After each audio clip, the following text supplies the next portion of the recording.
जो चालला होता, माणसाला विसरलेली होती.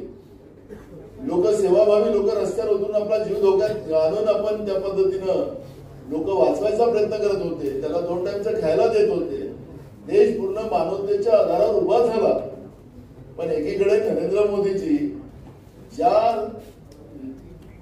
वॅक्सिनेशन ज्या 2 कंपन्या ज्या आणल्या त्या लोकांनी, त्यांनी कशा याला तर जागतिक पातळीवरून लोकांची डिमांड होती की आम्ही तुमच्या देशाला वॅक्सिनेशन देतो. पण यांनी शोधून 2 वॅक्सिनेशन कंपन्या आणल्या. त्यांच्याकडून पण या लोकांनी फंड गोळा केलेला आहे. एकीकडे लोक म्हणतात आहे, एकीकडे लोक म्हणत असताना सुद्धा त्या कंपन्यांकडून सुद्धा यांनी आपला पाठी चंदा जमा केलेला आहे. याच्यापेक्षा मोठं बाब काय होऊ शकतं.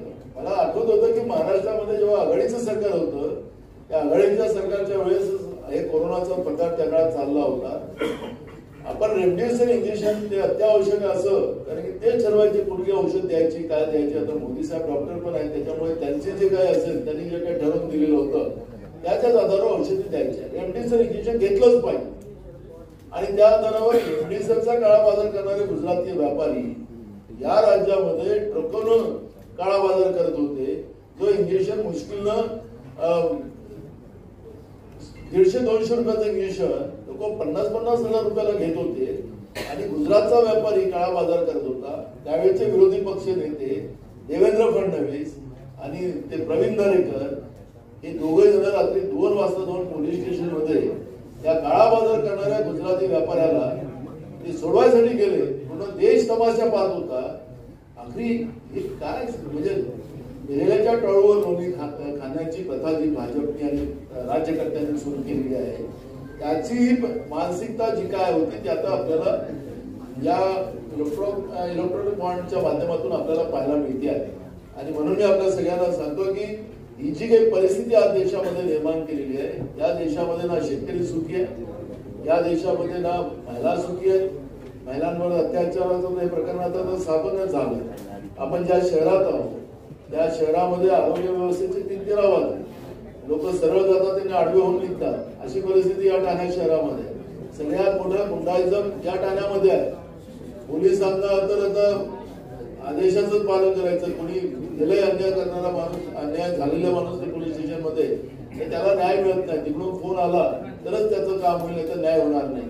अशा पद्धतीची परिस्थिती आज ठाणे शहरामध्ये आहे. आज इथं म्हणजे खऱ्या अर्थानं जनतेमध्ये मोठा उद्रेक आहे.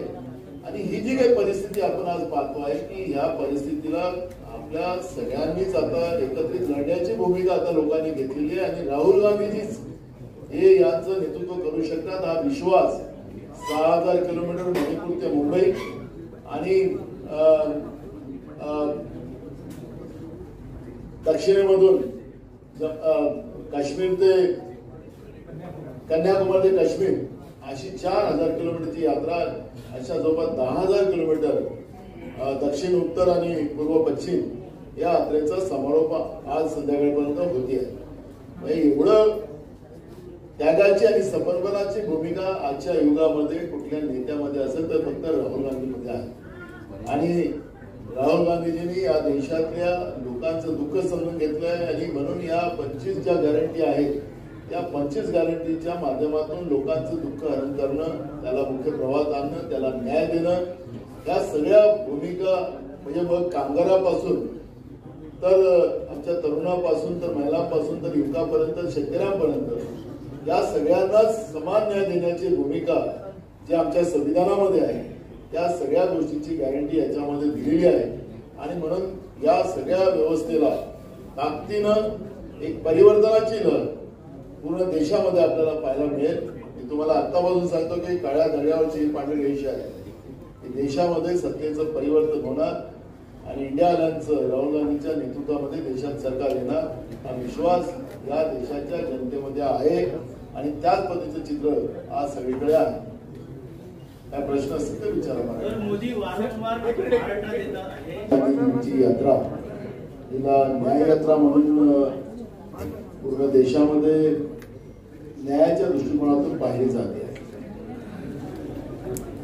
त्याप्रमाणे मणिपूरहून जेव्हा यात्रा निघाली, राहुलजींना भाजपच्या अनेक राज्यामध्ये कशी वागणूक त्या यात्रेला दिली, कशी त्यांच्यावर लूटमार केली गेली, लाठीचार्ज कसा केलेला, ते आपण सगळ्या देशांनी पाहिलेलं आहे.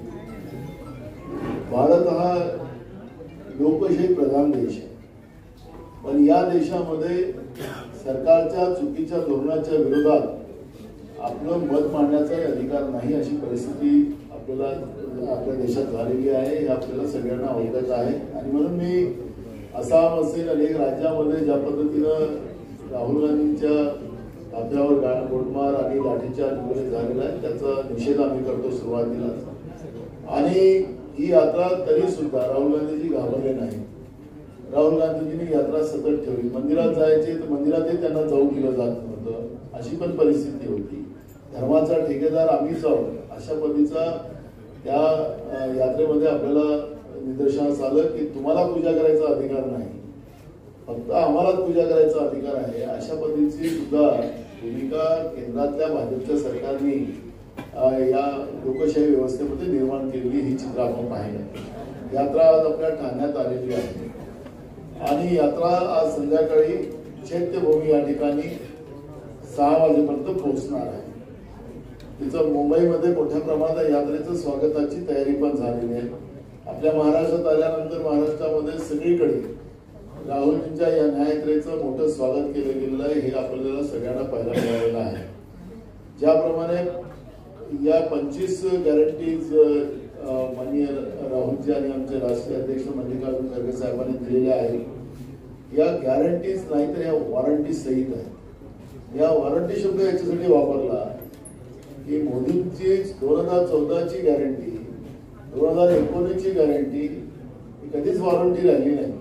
आणि त्याच्यानंतर निवडणूक जिंकल्यानंतर त्यांनी सांगितले की हमने तो जुमला किया था, हमने तो उद्योगपति का कर्जा माफ करने की बात की थी, हमने किसान का कर्जा माफ करने की बात नहीं की थी, 15 लाख रुपए गरीबों के खाते में डालने का वो तो जुमला था, 2 करोड़ युवाओं को नौकरी देने का वो जुमला था. तो म्हणजे सांगायचं तात्पर्य गॅरंटी हा शब्द जो आहे, जे आज मोदीजी बीजेपी वापरत आहे, ती गॅरंटी नाही, ती फक्त फेकूगिरी आणि जुमलेबाजी आहे. पण काँग्रेसने दिलेला या 25 गॅरंट्या ज्या आहेत ती पूर्ण वॉरंटी आहे. आणि हे सगळे निर्णय लोकांच्या आशीर्वादाने केंद्रात इंडिया आघाडीचं सरकार आल्यानंतर या सगळ्या पूर्ण करण्याची जबाबदारी ही काँग्रेस पक्षाची आहे. ही भूमिका आम्ही वॉरंटी सहित पूर्ण देशाच्या लोकांना सांगतो आहे. आज खऱ्या अर्थानं आपण पाहिलं की जी आता इलेक्ट्रॉनिक बॉन्डचा जो विषय या ठिकाणी उपस्थित झालेला आहे, जे मैं खाऊंगा नाही ना खाली नाही दूंगा, नारा देणारे मोदीजी आता कुठे गेले, आता का चूप आहेत. आता आरोप नाही आहे. माननीय सुप्रीम कोर्टाने ज्या पद्धतीनं स्टेट बँकेला जे आदेश दिले आणि हे पैसे कोणी कोणी दिले त्याचं आपण उघडकीस केले पाहिजे. तरी अजून माननीय सुप्रीम कोर्टाचा आदेश सुद्धा ते पाळत करण्याचा नंबरासहित पाठवा असं पुन्हा आदेश माननीय सुप्रीम कोर्टाला द्यावा लागला. आणि ज्या पद्धतीनं जे डिबेट झालं माननीय सुप्रीम कोर्टामध्ये, तुम्ही पाहिलं त्यांचे सरकारकडून हरीश साल्वे डिबेट करत होते, म्हणजे त्यांना अक्षरशः माननीय सुप्रीम कोर्टाने एक प्रकारची फटकार लावली की तुम्ही जे काही सरकारच्या वतीनं मांडताय त्याला तथ्य काय, हे जे तुम्हाला पैसे मिळाले ते कोणाकडून आलेले आहेत, आपल्या देशाच्या लोकांना जाणून घेण्याचा अधिकार त्यांचा. आणि अखेरी जे लपलेलं त्यांचं जे पाप होतं ते आता उघडकीस आलेलं आहे. आपण पाहिलं असेल की कोरोनामध्ये लोक मरत होते, भयभीत होते, जीव चालला होता, माणसाला विसरलेली होती, लोक सेवाभावी लोक रस्त्यावर उतरून आपला जीव. अब पूरा कोशिश हम कर रहे हैं कि इलेक्ट्रल बॉन्ड एक मुद्दा है, क्योंकि ये इलेक्ट्रल बॉन्ड हमारे प्रधानमंत्री की मानसिकता का एक प्रतीक,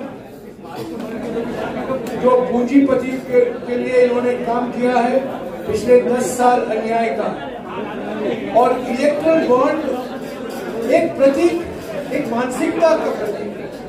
तो इस चुनाव में अलग अलग मुद्दे हैं, पर यह मुद्दा महत्वपूर्ण मुद्दा है और कांग्रेस पार्टी इस मुद्दे को लेकर अगले 1 महीने तक अभियान चलाती है.